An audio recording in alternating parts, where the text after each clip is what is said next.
Hello बच्चों, स्वागत है आप सभी का आपकी अर्थशास्त्र की ऑनलाइन क्लासेस में। आज फिर से मैं आप सभी के सामने उपस्थित हुई हूँ आपकी कक्षा 12 का टॉपिक लेकर।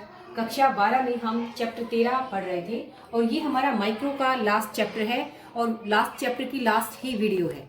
चौथी वीडियो है ये हमारी इस चैप्टर में और इसी वीडियो के साथ हम अपने माइक्रो को जो फर्स्ट सेम हमारा होता है +2 में उसे हम कंप्लीट कर लेंगे। चैप्टर 13 जिसका हमारा नाम था गैर प्रतियोगी बाजार, जिसमें एकाधिकार और एकाधिकारी प्रतियोगिता और इसके अलावा हमने पूर्ण प्रतियोगिता को भी अपनी पिछली वीडियो में याद कर लिया था। आज अपनी इस वीडियो में हम अल्पाधिकार यानी कि ओलिगोपोली के बारे में पढ़ेंगे। तो ओलिगोपोली ये क्या होता है, कंसेप्ट ऑफ ओलिगोपोली क्या है, अल्पाधिकार किसे कहते हैं। तो चलिए सबसे पहले इसकी परिभाषा देखते हैं हम। बाजार का एक रूप है ये। तो बाजार का कौन सा रूप है? बाजार का वह रूप जहाँ क्या होता है कि कुछ बड़े विक्रेता होते हैं। ये कुछ शब्द इंपॉर्टेंट है। कुछ का मतलब एक भी नहीं है, एक से अधिक है और लेकिन बहुत अधिक भी नहीं है। यानी कि क्या है, बाजार का एक ऐसा रूप जहाँ विक्रेता क्या है, कुछ है, 2 है, 3 है, 4 है, 5 है, मतलब एक से ज्यादा है लेकिन बहुत अधिक भी नहीं है। तो बाजार का वह रूप जहाँ कुछ बड़े विक्रेता होते हैं। ये जो कुछ विक्रेता होते हैं ये बड़े होते हैं। बड़े मीन्स मार्केट के ऊपर इनका पूरा होल्ड होता है।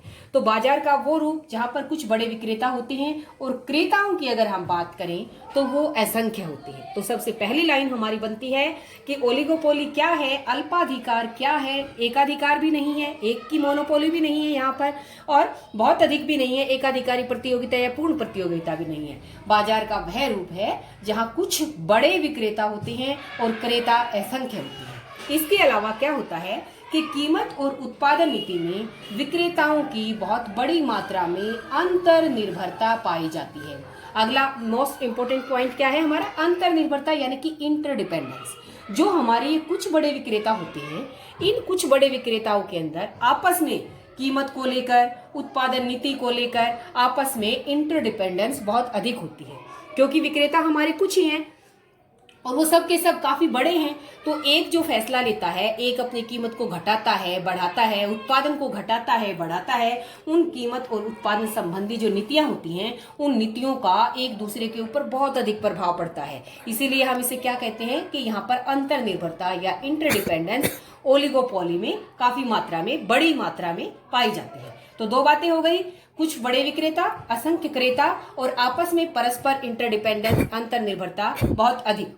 ठीक है, इसके बाद क्या है कि भाई क्यों होती है ये अंतर निर्भरता? क्योंकि इनके निर्णय बहुत अधिक प्रभाव पड़ेगा। ये मैं आपको बता चुकी हूँ कि कीमत को, क्योंकि कुछ ही है हमारे, कीमत को एक घटाता है, एक तो दूसरों के एक ने घटा ली तो दूसरे भी जरूर घटाएंगे, क्योंकि अगर वो नहीं घटाएंगे तो उनका माल नहीं बिकेगा। तो इसलिए क्या होता है कि इनके निर्णयों में आपस में जो होते हैं उनका एक दूसरे के ऊपर प्रभाव बहुत अधिक पड़ता है, इंटरडिपेंडेंस, इसीलिए इनकी अंतर निर्भरता बहुत अधिक होती है। तो इस कारण से क्या होगा फिर, कठोर या कड़ी, हम जिसे कह सकते कठोर, कड़ी या एक और शब्द आता है यहाँ पर, गला काट प्रतियोगिता पाई जाती है। तो मैंने 3 मोस्ट इंपोर्टेंट आपको बातें बताई हैं ओलिगोपोली के बारे में कि विक्रेता जो होते हैं कुछ होते हैं और वो बहुत बड़े होते हैं, क्रेता असंख्य होते हैं और उन सब में आपस में इंटरडिपेंडेंस बहुत अधिक पाई जाती है। इंटरडिपेंडेंस इतनी ज्यादा पाई जाती है कि आपस में उनका जो कंपटीशन होता है वो इतना अधिक होता है कि हम उसे गला काट प्रतियोगिता भी कह सकते हैं, क्योंकि बहुत ही कड़ी, कठोर जो है इनके अंदर आपस में इंटरडिपेंडेंस पाई जाती है। अब चलिए इसका मैं आपको उदाहरण देती हूँ, एग्जाम्पल देती हूँ। एग्जाम्पल हम अपने ऑटोमोबाइल्स, जो ऑटो उत्पादक हैं, हम उन्हीं का देखते हैं। जैसे हम देखें कि हमारे भारत के अंदर मारुति है, टाटा, फिएट, फोर्ड, ये हमारे कुछ ऑटोमोबाइल्स की, ऑटो उत्पादक की हमारी कुछ उत्पादक हैं हमारे। तो ये बहुत अधिक भी नहीं है कि हम इनको असंख्य कह दें, ऐसे भी नहीं है और एक भी नहीं है। तो हम कह सकते हैं कि ऑटो उत्पादक में क्या है, भारत के अंदर मार्केट कैसी है, अल्पाधिकार टाइप की, ओलिगोपोली टाइप की हमारी मार्केट है। क्योंकि यहाँ पर इनके उत्पादक ना तो असंख्य है ना ही एक है, ये कुछ है और ये सब के सब का मार्केट के बड़े हिस्से के ऊपर इनका होल्ड होता है। तो ये बड़े विक्रेता है। तो हम इसे क्या कहेंगे कि ऑटो उत्पादक भारत में अल्पाधिकार का एक उदाहरण है। तो चलिए अब करते हैं इसकी फीचर्स, विशेषताएं क्या है, अल्पाधिकार की मुख्य विशेषताएं क्या है। तो सबसे पहली विशेषता जिसका हम कुछ जिक्र कर चुके हैं कि इसके अंदर फर्में जो होती हैं वो कुछ होती हैं। जैसे यहाँ पर हो गई, एक से ज्यादा है, लेकिन बहुत अधिक भी नहीं है। तो ओलिगोपोली की अल्पाधिकार की पहली विशेषता क्या होगी कि कुछ फर्में होती हैं, यानी कि एक से अधिक होती हैं, लेकिन बहुत अधिक भी नहीं होती, पहली विशेषता। दूसरी विशेषता, क्रेताओं की संख्या बड़ी होती है, असंख्य होती है, या हम अनंत भी कह सकते हैं। तो विक्रेता तो कुछ हो गए, लेकिन क्रेता बड़ी मात्रा में होते हैं, बड़ी संख्या में होते हैं। इसके बाद तीसरी विशेषता है बाधाएं, रुकावटें। तो हमने एकाधिकार में पढ़ा कि रुकावटें बहुत अधिक होती हैं, बहुत ज्यादा प्रतिबंध होते हैं, रुकावटें होती हैं, लेकिन पूर्ण प्रतियोगिता में बिल्कुल नहीं होती। लेकिन अगर हम ओलिगोपोली की बात करें तो यहाँ पर रुकावटें होती हैं, रुकावटें होती हैं, लेकिन फिर भी हम ये नहीं कहेंगे कि मोनो है, मोनोपोली है, सिंगल है। आ सकती हैं, लेकिन काफी बाधाएं आएंगी, बहुत अधिक बाधाएं आएंगी, रुकावटें आएंगी, प्रतिबंध होंगे। तो ये इसकी तीसरी विशेषता होगी कि यहाँ पर बाधाएं होती हैं, रुकावटें होती हैं, प्रतिबंध होते हैं। एक नई फर्म अगर उद्योग में आना चाहेगी तो उसको काफी सारी मेहनत करनी पड़ेगी, काफी सारी रुकावटों का, बाधाओं का सामना करना पड़ेगा। नेक्स्ट विशेषता हमारी अंतर्निर्भरता की ऊंची मात्रा, जिसके बारे में हम पहले पढ़ चुके हैं। क्योंकि हमारी कुछ ही फर्में हैं, इसलिए उन सभी फर्मों में आपस में इंटरडिपेंडेंस, एक दूसरे के निर्णय एक दूसरे को काफी मात्रा में प्रभावित करेंगे। इंटरडिपेंडेंसी है यहाँ पर बहुत अधिक, एक का फैसला दूसरे को काफी मात्रा में प्रभावित करेगा, इसलिए हम इसे क्या कहते हैं, अंतर्निर्भरता, हम इस शब्द को कहते हैं। अगर एक फर्म अपनी कीमतों को कम कर देती है तो दूसरी फर्मों को भी अपना जो कीमत है वो कम करनी पड़ेगी, वरना जिस फर्म ने पहले कीमत कम की है वो पूरे बाजार को ले जाएगी, पूरे बाजार को अपनी तरफ कर लेगी। तो इस तरह से क्या होता है, आपस में अंतर्निर्भरता बहुत अधिक यहाँ पर पाई जाती है। पांचवी विशेषता बनती है, फर्म के मांग वक्र को निर्धारित करना संभव नहीं है। मांग वक्र यानी कि AR भी हम इसको कह सकते हैं, जो फर्म का मांग वक्र यानी कि फर्म को कितना उत्पादन करना है, ये निर्धारित करना संभव नहीं। क्यों संभव नहीं? अब देखिए क्यों नहीं है ये संभव, क्यों नहीं है, क्योंकि कुछ है हमारे विक्रेता।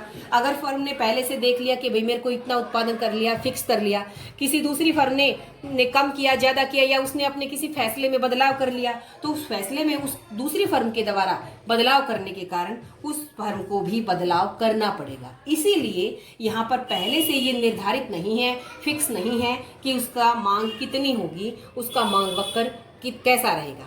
तो इसीलिए हम क्या कहते हैं, क्योंकि इंटरडिपेंडेंस है, एक का फैसला दूसरे को काफी मात्रा में प्रभावित करता है, इसीलिए फर्म का मांग वक्र जो है वो निर्धारित करना संभव नहीं है, उसके अंदर परिवर्तन होते रहते हैं।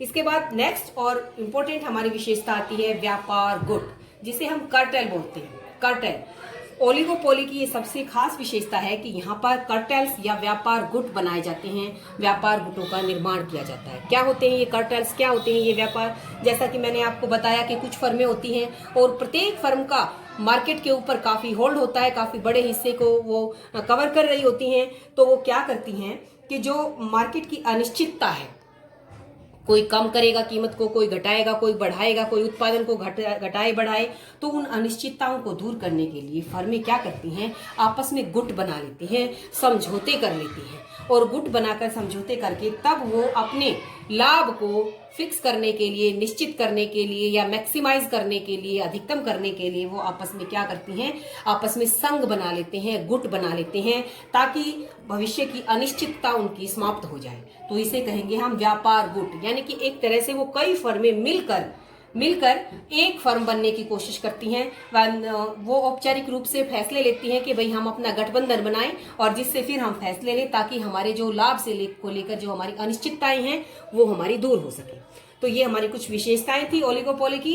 कुछ फर्में होती हैं, क्रेताओं की संख्या बहुत अधिक होती है, नई फर्म को प्रवेश करने में काफी मशक्कत करनी पड़ती है, बाधाएं आती हैं, सभी फर्मों में आपस में इंटरडिपेंडेंस काफी बड़ी मात्रा में होती है। इसके अलावा फर्म का जो मांग वक्र होता है उसे पहले से ही फिक्स करना पॉसिबल नहीं होता है, और फर्में क्या होती हैं ओलिगोपोली में, आपस में कार्टेल या व्यापार गुटों का निर्माण करते हैं। इसके बाद लास्ट में थोड़ा सा आता है इसका कि भाई हम अगर ओलिगोपोली के टाइप्स की बात करें तो ये 2 टाइप्स का होता है। पहले टाइप को कहते हैं हम गठबंधन और दूसरे को गैर गठबंधन। इंग्लिश में हम इसे बोलेंगे कोलिजिव और नॉन कोलिजिव। तो कोलिजिव, नॉन कोलिजिव, गठबंधनात्मक और गैर गठबंधन, इसमें क्या होता है, गठबंधन के अंदर यही कार्टेल वाली बात आएगी हमारी कि आपस में जो फर्में होंगी, जो कुछ बड़े विक्रेता हैं, वो मिलकर औपचारिक रूप से समझौते करेंगे। समझौते करेंगे कि हम मिलकर एक जैसे फैसले लेंगे, ठीक है, या फैसलों के जो उतार चढ़ाव हैं उन उतार चढ़ाव को वो कम होने देंगे। इस तरह की वो आपस में मिलकर बैठकर समझौते करेंगे, हस्ताक्षर करेंगे, योग जो भी करेंगे वो अपना मतलब एक समझौता कर लेंगे आपस में। क्यों करेंगे वो समझौता? ताकि जो उनके बीच में कंपटीशन है, प्रतियोगिता है, उससे वो बच सके। इस कंपटीशन की वजह से जो उनके प्रॉफिट होते हैं, उस प्रॉफिट के अंदर वो अपने प्रॉफिट को वो और बढ़ा सके, या प्रॉफिट के अंदर जो जोखिम है उस जोखिम को वो कम कर सके। तो प्रॉफिट को बढ़ाने के लिए या प्रॉफिट कम ना हो, इस जोखिम को कम करने के लिए, आपस में कंपटीशन से बचने के लिए वो क्या करते हैं? आपस में समझौते करते हैं। इसे हम क्या कहेंगे? गठबंधन, गठबंधनात्मक ओलिगोपोली। अब जब ये इस प्रतियोगिता से बचने के लिए वो समझौते कर लेती हैं, तो इन समझौतों में क्या क्या करते हैं वो फिक्स कर लेते हैं कि भाई हमें कितना कितना उत्पादन करना है। जैसे मान लिया 4 हैं हमारे विक्रेता, तो भाई हमें हर एक को चौथाई हिस्से का उत्पादन करना है, या भाई किसको कितना करना है, किसको मार्केट का आधा हिस्सा किसको करना है, तिहाई किसको करना है, चौथाई किसको करना है। तो उत्पादन कोटा वो आपस में फिक्स कर लेते हैं इन समझौतों के तहत। और बाजार में कीमत क्या रहेगी, उस कीमत को भी वो पहले से ही निश्चित कर लेते हैं। तो क्या हुआ? आपस में समझौते हो गए। समझौते होने से पहले से ही उनका फिक्स हो गया कि किसको कितना उत्पादन करना है, बाजार में क्या कीमत रहेगी। तो इससे क्या होंगे? वो प्रतियोगिता से एक दूसरे का जो कंपटीशन था, उस कंपटीशन उनका समाप्त हो जाएगा। और ये जो उत्पादन कोटा और बाजार जो कीमत होती है, ये जो निर्धारित की जाती है कोलिजिव के अंदर, गठबंधन के अंदर, ये अगवा फर्म या अनुभवी फर्म के द्वारा की जाती है। तो ये एक नई बात है। कई बार इसमें से क्वेश्चन आ जाता है हमारा कि जो कोलिजिव टाइप का हमारे ओलिगोपोली है, उसके अंदर जो कीमत और उत्पादन कोटे का निर्धारण जो होता है वो अगवा फर्म, अगवा यानी कि लीडरशिप, जैसे मैंने बताया कुछ विक्रेता होते हैं, उन कुछ विक्रेताओं में से जो सबसे बड़ी फर्म है, हम उसे लीडरशिप कह सकते हैं। बड़ी, सबसे बड़ी फर्म है बाजार का, जिसने बहुत बड़ा हिस्सा कंट्रोल में कर रखा है, या जिसके हिस्से में जो बहुत बड़ा हिस्सा है, वो फर्म हमारी कौन सी फर्म होगी? अगवा फर्म, लीडर फर्म। तो लीडर फर्म है उसके द्वारा, या अनुभवी फर्म होती बैरोमेट्रिक, यानी कि जिसको, जो बहुत बड़ी नहीं है, जिसने मार्केट का बहुत बड़ा हिस्सा नहीं ले रखा है, लेकिन उसको बहुत ज्यादा अनुभव है, काफी लंबे टाइम से वो मार्केट उद्योग के अंदर है, और अपने अनुभव के आधार पर वो जो फैसले लेती है, वो फैसले वो सही लेती है। तो क्या होता है कि कोलिजिव के अंदर या तो लीडर फर्म के द्वारा, जो बहुत बड़ी फर्म है, या फिर कोई जो अनुभवी फर्म है, उस फर्म के द्वारा ये निर्णय पहले से ही कर लिया जाता है कि कितना उत्पादन का हिस्सा उत्पादित किया जाएगा, या बाजार में कीमत कितनी रहेगी। और इस तरह से वो आपसी प्रतियोगिता से बच जाते हैं और अपने समझौते कर लेते हैं। तो इसे कहेंगे हम कोलिजिव ओलिगोपोली या गठबंधनात्मक अल्पाधिकार। दूसरे टाइप का अल्पाधिकार है हमारा गैर गठबंधन, यानी कि नॉन कोलिजिव, यानी कि इसके अंदर कोलिजिव नहीं होगा, आपस में समझौते, कोई समझौता इसके अंदर नहीं होता। तो समझौता नहीं होगा तो प्रत्येक फर्म कैसी होगी? एक दूसरे के कंपटीशन में होगी, एक दूसरे की विरोधी होगी, और एक दूसरे की विरोधी होने के कारण ही हम इसे क्या कहते हैं यहाँ पर? गला काट प्रतियोगिता, यानी कि हर एक फर्म दूसरी फर्म को खत्म करना चाहेगी, नीचे करना चाहेगी, और अपना हिस्से को बाजार में बढ़ाना चाहेगी। तो यहाँ पर क्या होती है? गला काट प्रतियोगिता होती है। तो ये जो मैंने दो आपको टाइप्स बताए हैं, इन टाइप्स के अंदर ये इंपॉर्टेंट है कि जो गठबंधन कोलिजिव के अंदर जो कीमत निर्धारण होता है वो अगवा फर्म के द्वारा या अनुभवी फर्म के द्वारा होता है, और जो गला काट प्रतियोगिता होती है वो कहाँ पर पाई जाती है? नॉन कोलिजिव में, गैर गठबंधनात्मक अल्पाधिकार के अंदर। तो ये था अल्पाधिकारी बाजार हमारा। आज हमने अल्पाधिकार बाजार के बारे में जो आपके +2 के सिलेबस के अंदर आता है वो सब हमने पढ़ने की कोशिश की है। किसे कहते हैं, इसके एग्जाम्पल्स, इसकी विशेषताएं, इसके अलावा इसके टाइप्स, और टाइप्स के अंदर भी अगवा फर्म, अनुभवी फर्म और गला काट प्रतियोगिता, इन सब बातों के बारे में मैंने आपको बताया है, और उम्मीद है आपको अच्छे से समझ में भी आया होगा। एक बार वीडियो सुनने के बाद समझ में ना आया हो तो आप वीडियो को दोबारा जरूर सुने। मैंने पूरी कोशिश की है कि आपको अच्छे से सब समझ में आए। तो आज इस वीडियो के साथ हम अपनी जो माइक्रो हमारी है +2 क्लास की, जो फर्स्ट सेम की माइक्रो जो है, उस माइक्रो को हमने कंप्लीट कर लिया है। तो बहुत ही खुशी की बात है, पूरा माइक्रो हमने पढ़ लिया है +2 के अंदर। जो हमारी नेक्स्ट वीडियो होगी उससे हम अपना जो नेक्स्ट सेम हमारा बनता है, सेकंड सेम या मैक्रो, उसको हम शुरू करेंगे। तो आज के लिए इतना ही। अगर आप सबको मेरा पढ़ाने का तरीका अच्छा लग रहा है, अच्छा समझ में आ रहा है, तो आप मेरे चैनल को जरूर सब्सक्राइब करें और लाइक करें, कमेंट करें। आप सभी का बहुत बहुत धन्यवाद।